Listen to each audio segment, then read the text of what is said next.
7h36, bonjour Adrien Gindre. Bonjour Boris. Votre invité ce matin, le ministre de la Justice et garde des Sceaux, Didier Migaud. Bonjour Didier Migaud. Bonjour. Pour éviter la censure, Michel Barnier renonce à augmenter la taxe sur l'électricité. Il l'a annoncé hier. Réponse immédiate de Jordan Bardella. Le Rassemblement national vient de remporter une victoire. Est-ce que le gouvernement donne une victoire au RN ?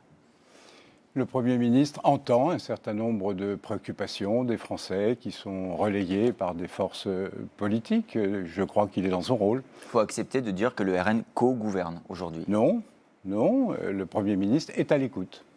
À l'écoute, ça veut dire laisser la possibilité de prendre les décisions demandées par le RN. Non, le Premier ministre est à l'écoute. Vous avez vu ce que dit Marine Le Pen dans Le Monde ? Elle dit vouloir à tout prix dire que ce n'est pas le RN qui est entendu, c'est le meilleur moyen pour que nos électeurs continuent de nous demander la censure. Pourquoi ne pas donner le point ? La censure, de toute façon, quelle sera sa conséquence ? Il n'y a pas de dissolution possible, donc nous aurons les mêmes forces politiques en présence. C'est-à-dire la même majorité relative la plus forte au socle commun ou au bloc central, qui peut effectivement tomber tout simplement parce qu'il y a alliance entre la gauche et l'extrême gauche, et puis l'extrême droite. C'est-à-dire une alliance des contraires pour faire tomber un gouvernement. Et quelle est la conséquence ? Il y a un changement de gouvernement peut-être, mais c'est surtout une absence de loi de finances. C'est une absence de loi de financement de la sécurité sociale, avec toutes les conséquences que ça peut avoir, y compris pour chaque Français.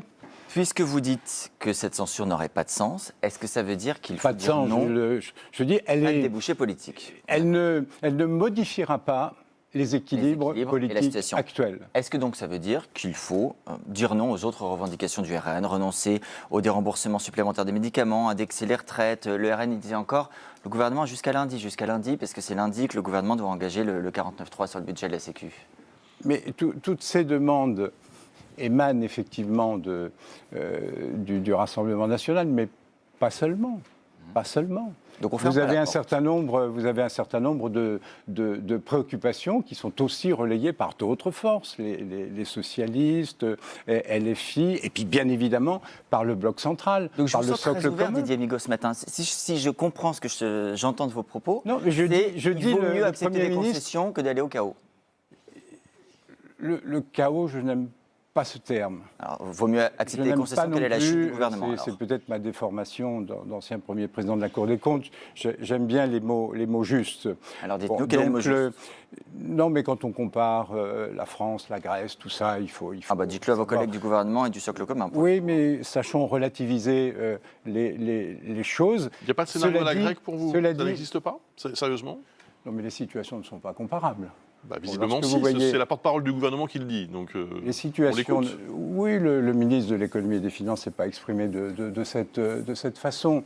Mes collègues peuvent avoir raison, ou ma collègue peut avoir raison, lorsqu'elle dit qu'aujourd'hui, malheureusement, la France emprunte à un taux qui est égal à celui auquel emprunte la Grèce, ce que nous n'avions jamais connu.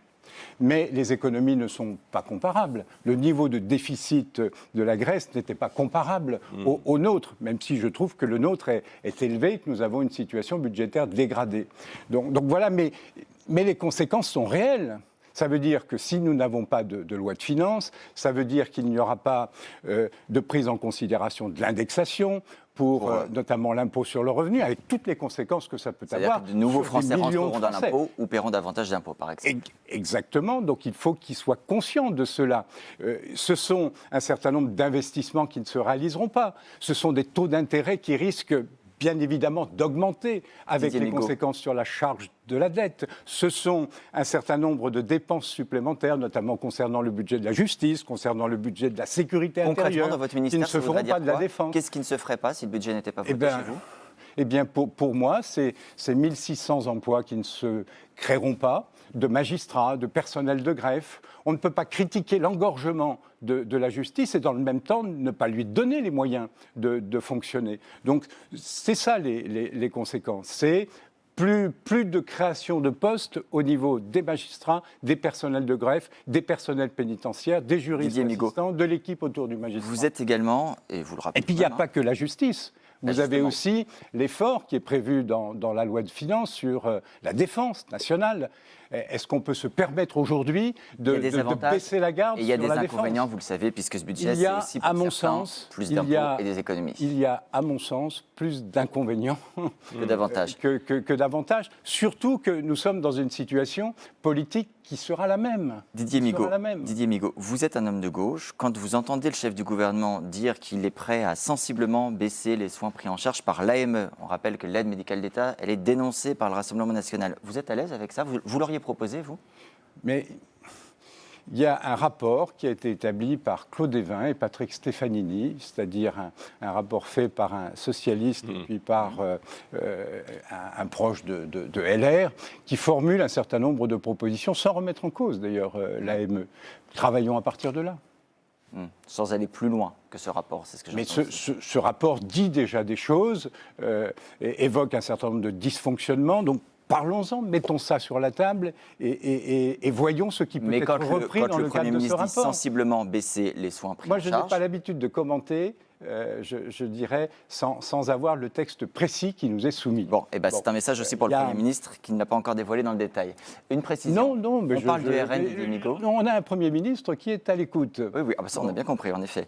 On parle du RN depuis le début de cet entretien. Mais s'il n'était pas à l'écoute, vous lui reprocheriez. Non, on poserait des questions, comme on le fait dans tous les cas. Il se trouve que sur la censure, la réalité, c'est que à l'origine de cette censure, c'est le nouveau Front populaire, notamment le Parti socialiste. Et on a même eu la confirmation hier, même si on en doutait peu, que même l'ancien président de la République, François Hollande, allait voter cette censure. Vous avez été député à ses côtés dans les rangs du groupe PS il y a quelques années maintenant.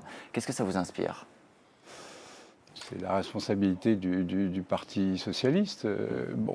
Et d'un ancien président de la République. Nous sommes aujourd'hui dans une situation où, de toute façon, vous censurez le gouvernement. Un gouvernement qui est reconduit ou un nouveau gouvernement. Un ancien président de la République devrait faire ça ? Ce serait prétentieux de ma part que de dicter sa conduite à François Hollande.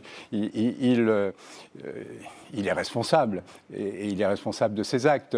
Donc, mais ce que je dis, c'est que les forces politiques ne changeront pas.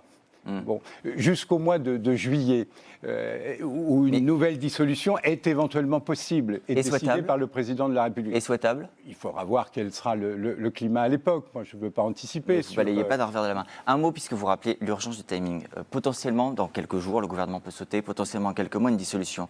Vous avez annoncé hier 3 missions pour désengorger les prisons et la justice. Sur le constat, je pense que personne ne peut être en désaccord. Mais est-ce que vous avez encore le temps pour des missions et des rapports ? Est-ce qu'il n'y a pas urgence à agir maintenant, sachant que les rapports, les missions ont déjà été faites par le passé ? J'agis maintenant et j'ai demandé justement un retour rapide. Je sais qu'il y a beaucoup de choses qui sont sur l'étagère, mais cela dit, il y a des problèmes urgents à laquelle la justice est confrontée. Vous avez un problème d'engorgement de la justice. Donc on doit apprécier ce qui doit relever davantage de l'amiable, de la médiation, éventuellement d'un autre juge que le juge judiciaire ou le juge pénal. C'est la répartition des rôles. Dès le 15 février, j'ai demandé un certain nombre, parce qu'il y a suffisamment de choses dans l'étagère pour qu'on puisse aller directement à l'opération. Le sujet de l'exécution de la peine, c'est la critique essentielle d'ailleurs de nos concitoyens. La justice est lente, nous disent-ils.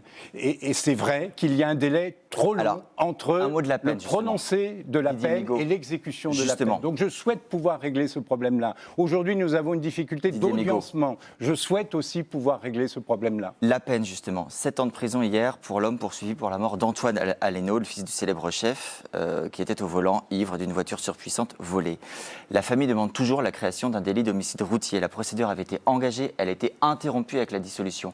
Quand ce délit d'homicide routier verra-t-il le jour ? Le plus rapidement possible, j'y suis favorable. Je reçois d'ailleurs M. Aleno ce matin, en fin de matinée. Je peux comprendre à la fois sa colère et son émotion. Vous la partagez ? Et il a... Bien sûr, quand vous perdez... Vous partagez sa colère ? Mais quand vous perdez un enfant, sur le verdict, compte, sur le verdict. Comme garde des Sceaux, j'ai une interdiction absolue de commenter une décision de justice. Mais je peux comprendre, quand on perd un enfant, il n'y a rien de pire. Donc je peux comprendre cette colère et cette émotion. Et sa proposition me paraît tout à fait légitime. Et d'ailleurs, elle avait été adoptée en première lecture. Elle est en navette législative. Je ferai tout en ce qui me concerne pour qu'elle aille à son terme.